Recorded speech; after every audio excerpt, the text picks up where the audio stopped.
အလုံးလုံးရင်ဆရာတို့ကတော့အားပေးတာပေါ့နော်အမြဲတမ်းနောက်ဆုံးရ last post လို့ခေါ်တယ်အဲ့နောက်ဆုံးအားကိုအားဆိုင်ကြ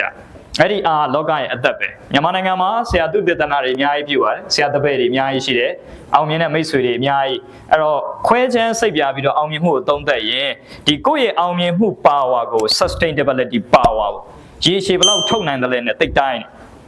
တချို့ကောင်းမိတော့ပေါ်လာတယ်3နှစ်လောက်မှပြီးရင်ပျောက်သွားတယ်တချို့ကောင်းတယ်5နှစ်လောက်ထိကောင်းတယ်ပြီးရင်မကောင်းတော့အဲ့ဒါဘာတွေလဲဆိုရင်ရေရှည်အားကိုဆိုတော့မသုံးတတ်လို့ဖြစ်သွားတယ်ဒါကြောင့်အားထုတ်ရင်မာရသွန်လိုပဲအားထုတ်ရပါတယ်ဘလို့မာရသွန်ကဘလို့ပြေးလဲဆိုတော့25ပဲဖြစ်ရဘလို့ပြေး25ပဲဖြစ်အဲ့မှာမပြေးတတ်တဲ့သူကကြတော့100လုံးပြေးမယ်ဟာငါမာရသွန်ရေးကြည့်တယ်ငါမြန်ပြေးမှရမယ်ပြီးရင်တဝက်လောက်မှဒီကောင်ကကြံခဲ့ရောမပြေးနိုင်25ပြေးပြီးတာနဲ့ပိုအားချက်50ပြေးပြီးနောက်ဆုံးပန်းနိုင်ရောက်ခိုင်းနေ85ရာခိုင်နှုန်းအားအပြည့်အဲ့ဒီလိုပြေးနိုင်တဲ့သူမှသူကမာရသွန်အောင်တယ်မာရသွန်တော့လှုပ်အောင်ဖြစ်နိုင်ရင်လူငယ်တွေအလုပ်လုပ်တဲ့အခါအခုဟာလုံမယ်ကောက်ရုံးမိတော့စင်ဖမ်းမယ်ကြားဖမ်းမယ်အဲ့ဒါပထမ3နှစ်ပြင်ပြောက်သွားတာဖြစ်မလားမဖြစ်ဘူးအခုလဲဒီနေ့ဒါရှိသမျှဒီနေ့ရဲ့ဆရာစစ်မွေးနေ့မှာမြတ်တာရက်ခံတယ်တနေ့မှဆရာလည်းတစ်ခါလေးပဲဒီလိုလုပ်ရအဲ့တော့ဒီနေ့မှာတော့အားကိုအပြည့်မလုပ်ကြဘူးထုတ်ပေးပါတန်နေရာတစ်ခုလုံးမှာမထုတ်ခဲ့တဲ့အားတွေဒီဘဝတစ်ခုလုံးမှာမလုပ်ခဲ့တဲ့အလုပ်တွေမထုတ်ခဲ့တဲ့အင်အားတွေကိုအလစ်ကျင့်ဖြစ်အောင်လုပ်ကြစတို့ဉာဏ်ရဖို့အတွက်ဇန်ဆိုတာအဲ့ဒီအားတော်ကြီးကိုခေါ်တယ်တမာတိဆိုတာအင်အားကြီးကိုထိန်းနိုင်တော့တမာတိလို့ခေါ်တယ်အဲ့ဒီ level ရအောင်လုပ်ဖို့လိုပါနောက်တစ်ယောက်ဒီနေ့အားလုံးဆရာတို့အနေနဲ့အားပေးချင်တာတော့မြည်သည့်အလုပ်မဆိုနောက်ဆုံးအားသည့်အရေးကြီးပါတယ်နောက်တစ်ယောက်ဒီနေ့အားကိုးတကြီးနဲ့မြန်မာနိုင်ငံမှာအနာဂတ်ခေါင်းဆောင်များနဲ့ပတ်သက်ပြီး Young Business Millionaire ဗါလဲMillionaire တွေပေါ်မှရမှာကဲမေးကြည့်မယ်မိမိရဲ့ဘဝကိုချမ်းသာတာမဖြစ်ချင်ဘူးလားမိမိရဲ့မိသားစုတွေကိုချမ်းသာတာမထားချင်ဘူးလားမိမိမိတ်ဆွေတငယ်ချင်းတွေကိုချမ်းသာကိုကြီးဆောင်ရွက်မှုတွေမလုပ်ပေးချင်ဘူးလားကိုနိုင်ငံသူနိုင်ငံသားတွေကိုမချမ်းသာစေချင်ဘူးလားအဲ့ဒါမေတ္တာအားမီလီယံနာစိတ်နဲ့မေတ္တာနော်မေတ္တာစိတ်နဲ့မီလီယံနာဖြစ်အောင်လုပ်မီလီယံနာစိတ်နဲ့မေတ္တာကိုယ့်ရဲ့အင်အားကြီးကိုထောက်ဖို့လိုအပ်တယ်။တော်နည်းမှမဟုတ်ရင်ကိုယ်မှာတာဝန်အပြည့်ရှိတယ်နော်။ကိုမိဘဆင်းရဲနေတယ်ဘယ်သူမှအပြည့်ရှိတာလဲ။အဝေးဆုံးလို့တော့အပြည့်မပြောနဲ့အနည်းဆုံးကိုယ့်ရဲ့တာဝန်ယူမှုအားနေတာကိုပြော။ကိုမိတ်ဆွေတငယ်ချင်းတွေပံ့ပိုးကူညီမှုမရှိဘူး။ဘယ်အဖွဲ့အစည်းကပဲထောက်ပံ့မထောက်ပံ့ကိုမထောက်ပံ့နိုင်တာကိုယ့်ရဲ့အပြည့်။ဟုတ်ပြီလား။ဆိုလို့ကျန်တာဒါကြောင့်ကိုယ့်ရဲ့မိသားစုတွေမိတ်ဆွေတွေကောင်းနေအောင်ကောင်းဂုဏ်ရှိအောင်အဲ့ဒါစိတ်သက်မီလီယံနာစိတ်သက်လို့ခေါ်မီလီယံနာတွေဖြစ်အောင်လုပ်တယ်နိုင်ငံမှာကဘာမှာရှိတဲ့သူတွေအလုပ်လုပ်တယ်ဆိုတာအဲ့ဒီလိုကိုယ်ပတ်ဝန်းကျင်ကိုအကောင်းဆုံးဖြစ်အောင်လုပ်ချင်တယ်အဲ့ဒီစိတ်သက်လေးပဲလို့အကောင်းဆုံး mindset ငါတို့လူမျိုးတွေကိုကောင်းကျင်တယ်ငါတို့တငယ်ချင်းတွေကိုကောင်းကျင်တယ်ဆိုတော့မေတ္တာအဲ့တော့ဆရာကမေတ္တာနဲ့ပတ်သက်ပြီးဒီနိုင်ငံကိုသူတေသနာပြုတယ်မေတ္တာကိုဆရာတော်ကြီးတွေမိန့်ခဲ့တယ်လို့ပဲတောက်ဆေးကိုလိမ့်ဆေးလုပ်နေသမျှကာလပတ်လုံးမေတ္တာစွမ်းမလားတောက်တာအထဲကိုတောက်အောင်အခုကဘာလုပ်နေလဲလိမ့်တာတောက်ဆေးကိုလိမ့်ဆေးလုပ်နေတယ်မေတ္တာဆိုတာတောက်ရမှာရင်ထဲမှာထားရမယ်အပေါ်ယံလူမြင်ကောင်းရွတ်ပြနေလို့မရအလုံးလုံးပြမေတ္တာဘယ်လောက်ရှိသလဲဘယ်လောက်လုံးခဲ့သလဲအဲ့ဒါမေတ္တာလို့ခေါ်နောက်တစ်ယောက်ဒီနေ့မီလီယံနာကိုဆရာအနေနဲ့သင်တဲ့အခါလောဘအတွက်မဟုတ်မနေ့ကဒါဆရာပွဲ2ပွဲရှိတော့မျှဖိတ်တယ်မနေ့ကမလာနိုင်တဲ့ဆရာမကြီးတွေကိုကြတော့ Oxford ဆရာတော်ကြီးပွဲဖိတ်လိုက်ဆရာလင်းတိုက်တော့ surprise တိုက်ဖို့မနေ့ကသူ့ကိုမပြောဘူးတော့ပထမနေ့ကဆရာတော်ကြီးကိုဖူးထားတော့မနေ့က Oxford ဆရာတော်ကြီးကြွတယ်ကြောက်အဲ့တော့ဒီပွဲကိုမတတ်နိုင်တဲ့ဆရာမကြီးတွေကိုမနေ့ပွဲကိုဖိတ်တယ်နော်ဒီနေ့ပွဲကြတော့လူငယ်တွေပေါ့တတ်နိုင်သမျှလာနိုင်တဲ့သူတွေအဲ့တော့ဆရာတော်ကြီးကမနေ့ကမိတ်နဲ့စကလုံးနဲ့နှလုံးရှိပါတယ်မှတ်ထားလာဘနဲ့လောဘဗါလဲလာဘဆိုတာကနော်ဒီ great income လို့ခေါ်တယ်အင်္ဂလိပ်လိုဗါလဲ great income ဆိုတာတော့ကောင်းတဲ့ဝင်ငွေလာဘဥမာပစ္စည်းတွေချမ်းသာတယ်မကောင်းလားကောင်းတယ်လေလူမယ်တမ်းမယ်လို့ရအဲ့ဒါလာဘကိုလာဘတတ်တော့ဒါမင်းကဆရာကြီးမိတ်ကလာဘကိုလာဘတတ်ပဲ happiness အတွက်တော့ဒါပေမဲ့လာဘကိုအရှိကတဝေသိုးတွေသွားထည့်လိုက်ရင်တော့ဘာဖြစ်သွားလဲလောဘဖြစ်သွားအဲ့ဒါဆိုရင်တော့လောဘစိတ်နဲ့လုပ်ရင်တော့အကုသိုလ်ဖြစ်သွားတယ်ဆရာကြီးမိတ်နဲ့စကလုံးနှလုံးဘလောက်တန်မှုရှိသလဲလာဘနဲ့လောဘဒီစကလုံးနှလုံးအဲ့တော့ဒီနေ့လဲဆရာကမီလီယံနာကိုသင်တဲ့အခါလောဘအတွက်သင်တာလားလာဘဘာအတွက်သင်တာလာဘလူတွေကိုအကျိုးပြု happy လုပ်ဖို့ Okay ငွေကြေးတွေချမ်းသာတော့မိသားစုထောက်ပံ့လို့ရကို့မိတ်ဆွေတငယ်ချင်းတွေကောင်းကောင်း manage လုပ်ပြီးလို့ရကို့ပတ်ဝန်းကျင်ကလေးတွေကိုလောက်ကင်နေမရှိဘူးအလောက်ကင်နေအများကြီးပြလို့ရဒီလာဘကို management လုပ်ဖို့လောဘနဲ့မရှာနဲ့လောဘနဲ့ရှာလို့လည်းမရရှာလို့ကိုမရဆရာရှာပြီးသိမ်းပေါင်း1000လောဘနဲ့လုံးဝပြန်ကုန်တယ်သိမ်းပေါင်း1000ချီပြန်ကုန်တယ်မြေမှာ3500ရှုံးသိမ်းပေါင်း1000ချီကုန်ပြန်ကုန်အဲ့တော့လောဘနဲ့လောက်ကြိုက်တဲ့လောက်ပြန်ကုန်ပါပဲနောက်တစ်ယောက်ဒီနေ့အားလုံးက management လုပ်တဲ့အခါမှာကိုယ့်ရဲ့လာဘသက်သက် management လုပ်ပါဒါလေးနဲ့အားပေးချင်ပါ Okay ဒါဆိုတော့ဥစွာဆရာကဒီနေ့မွေးနေ့ပွဲမှာဆရာရဲ့ကျေးဇူးရှင်ကမ္ဘာနံပါတ်1တိုနီရိုဘင်ကိုဥစွာလေးဂုဏ်ပြုချင်ပါတယ်တကယ်တော့ဆရာကတိုနီရိုဘင်နဲ့မွေးနေ့တူပါတယ်ဖေဖော်ဝါရီ29ဆရာတို့ကပုံမှန်ဆိုရင်မနက်ဖြန်မရှိပါဘူးမနက်ဖြန်28ဆိုတော့ဒီနေ့ကုန်းပြီမနက်ဖြန်ရှိလား29မရှိဘူးဆရာတို့ကတနာဖို့တိတ်ကောင်း၄နှစ်မှတစ်ချိန်ပေါ်တဲ့ဘောနေအဲ့တော့ကမ္ဘာနံပါတ်1ကြီးခင်ဗျာလဲသူခင်ဗျာ၄နှစ်မှတစ်ချိန်သူလဲကဘာမှာအခုလိုပွဲကြီးတွေလုပ်တယ်ပေါ့သူလဲ၄နှစ်တစ်ချိန်ကိုပဲပွဲကြီးတွေလုပ်ပါဒါပေမဲ့ဆရာအနေနဲ့ကတော့ဟိုကိုယ့်ရဲ့ကျေးဇူးရှင်တွေအတွက်ဆိုနှစ်တိုင်းလုပ်ပေးပါတယ်သူကတော့ကြီးကြီးကျယ်ကျယ်ပွဲတွေလုပ်တယ်သူ့ရဲ့မွေးနေ့ပွဲတွေမှာအများကြီးလှူပါတယ်တန်းနဲ့ရှိပြီးတော့လှူပါတယ်ကဘာမှာเนาะအဲ့ဒါသူ့ရဲ့ဟိုနှစ်ကမွေးနေ့က63နှစ်ပါဆရာမှတ်မိပါတယ်ဆရာ36နှစ်ပြည့်မွေးနေ့တော့ကဆရာကဘာနံပါတ်1ဒိုနီတော့ပဲက63နှစ်ပြည့်ပါပြောင်းမြန်ပါဆရာ36ဟိုက63အဲ့တော့သူဒီကဘာမှာပါဝါဘလောက်ထုတ်နိုင်လဲကိုဆရာပြောမယ်ကမ္ဘာနံပါတ်1ဒိုနီရိုဘင်ပွဲကိုစင်ကူမှာဆရာတွတ်တက်ခွင့်ရတယ်လူပေါင်း19000ဆရာကိုနိုင်ဝင်းအောင်တို့အများကြီးပြတွတ်တက်ကြအရှိတောင်အာရှ country တွေနိုင်ငံပေါင်းရာနဲ့ရှိပြီးတော့လာတဲ့လူပေါင်း19000သူ့ကိုမမြင်အောင်သူဘလောက်အားထုတ်နိုင်တယ်လဲကိုပြောမယ်မနက်9နာရီကနေဟောတယ်ည9နာရီထိဘာမှမစားဘူးဘာမှမတောက်ဘူးဟောနိုင်မတက်ထားအဲ့လောက်ထိလေ့ကျင့်ထားတယ်သူ့ရဲ့ powerဘာလို့လဲ Walk number 1 Tony Robbins ဒါသူအဲ့တော့ဆရာကဒီနေ့ဒါသူတို့အတွက်လည်းကျေးဇူးပြုချင်ပါတယ်ဆရာဘောကိုအများဆုံးပြောင်းလဲပေးခဲ့တာ Tony Robbins ပဲ role model ပဲဒါဆရာတို့ရဲ့စံပြအင်အားထုတ်တဲ့ပုံကိုကြီး non stop ဟောနိုင်တယ်12နာရီကို non stop အလုပ်လုပ်နေဘာမှမစားဘာမှမတော့အဲ့လောက်ထိလူတွေကို तू ပြောခဲ့တဲ့စကားလုံးတွေတစ်လုံးပဲရှိတယ် The secret of living is giving ဗါလဲ secret of living is giving ပေးဖို့တော့ပေးခြင်းတယ်ဒါကြောင့်ကဘာကြီးကိုသူအားပေးတယ်သူ့ကြောင့်လူတွေတန်းပေါင်းများစွာပြောင်းနေတယ်ဆရာပါဝင်ပေါ့ဟုတ်တယ်နော်ဒါကြောင့်ဒီနေ့အားလုံးပြောချင်တာဒီလိုပုံကိုယ်တွေတောင်မှသူအားကိုထုတ်နိုင်သေးရင်ဆိုတော့လေ့ကျင့်ကြည့်ရကဘာနံပါတ်1တိုနီရိုဘင်ဖြစ်တဲ့အသက်35လောက်ထိသူမအောင်မြင်ဘူးအခုလိုဆိုတော့ဟိုတယ်တွေမှာသူဝေတာလုပ်မယ်တချို့တပြက်စီတန်ရှင်းလုပ်တယ်သူ့ဘဝအရင်အောက်ကျအရင်စိတ်တက်ကြမှုတွေသူ့ဘဝမှာအများကြီးကျော်သူအသက်35ကျော်မှသူစအောင်မြင်သူအောင်မြင်ရတဲ့အကြောင်းတရားလဲသူ့ရဲ့ဆရာကဘာနံပါတ်1နဲ့သွားတွေ့တယ်ဂျင်ရွန်ဆိုတာရှိတယ်ဘာတူလဲဂျင်ရွန်ဆိုတာသူ့ရဲ့ဆရာသူ့ဆရာနဲ့သွားတွေ့လိုက်တဲ့အချိန်မှာသူ့ဆရာကိုသူအားကြပြီးတော့သူ့ဆရာအနိကနေတယ်ဂျင်ရွန်ကကဘာနံပါတ်1အဲ့ဒီအချိန်သူဒီလုံးဝအလုံးမရှိဘူးစိတ်ကြနေတဲ့ပုံကိုကြီးလူကောင်ရထွက်သွားတယ်အဲသူ့ဆရာနားကိုရောက်သွားတဲ့အချိန်မှာသူဒီလုံးဝ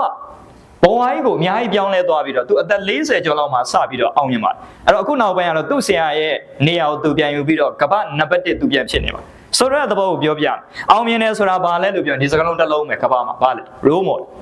အားကြတဲ့သူတယောက်သွားတွေ့ရဘသူ့ကိုအားကြအဲ့ဒီသူတိုင်းလိုက်လို့ဆရာချမ်းမကိုတရားချက်ချမ်းမတိုင်းလိုက်လို့တယ် public ပြောင်း share နဲ့လုပ်တယ်ကိုအားကြတဲ့သူအတိုင်းလိုက်လို့တော့ယနေ့ဘာပဲပြော MSI နေရာတစ်ခုရောက်အားကြတဲ့သူတယောက်က strategy ယူပါမြန်မာနိုင်ငံမှာဆရာတော်ကြီးတွေအများကြီးကျင့်ပြီးသွားပါပြီယဟန္တာဖြစ်သွားတဲ့ဆရာတော်ကြီးတွေဘသူအားကြတယ်လို့ထင်တယ်မြတ်စွာဘုရားဘုရားရှင်နီလန်အတိုင်းကျင့်လိုက်ချိန်မှာဘာဖြစ်သွားလဲယဟန္တာကိုတော်မြတ်ကြီးတွေဖြစ်ဒါကြောင့်ကိုဘသူအားကြတယ်လဲအဲ့ဒီတစိတ်တီးသောစိတ်နဲ့နေပါဘယ်တော့မှအားမကြအားကြတယ်ဆိုတာဆရာတို့ရဲ့ဝိဖြစ်သွားသောအင်အားကိုအားကြတယ်လို့ခေါ်ဒါကစံပြအတုယူတာလို့ခေါ်ဘာယူလဲခေါ်အတုယ